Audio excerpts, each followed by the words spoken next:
Prime Minister Narendra Modi arrived in Kuwait on Saturday on a two-day visit. Modi's visit to Kuwait, the first by an Indian Prime Minister in 43 years, comes 2 weeks after the collapse of Bashar al-Assad's regime in Syria and amid signs of a possible ceasefire deal between Israel and Hamas in Gaza. During the visit, Modi will hold discussions with the leadership of Kuwait and also interact with the Indian community. Modi is visiting Kuwait at the invitation of Kuwaiti Emir Sheikh Mishal Al Ahmad Al Jaber Al Sabah. His visit to Kuwait will be the first of any Indian Prime Minister to the Gulf nation in 43 years.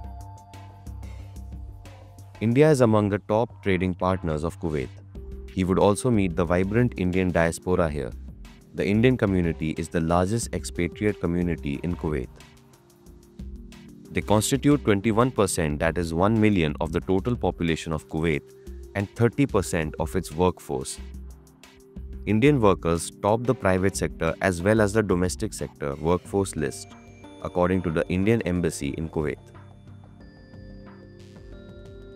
Modi received a warm welcome from the Indian community in Kuwait.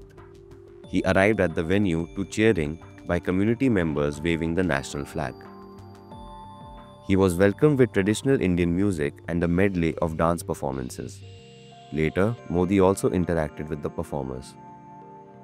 India and Kuwait have enjoyed traditionally friendly relations, with links dating back to the pre-oil Kuwait when maritime trade with India was the backbone of its economy.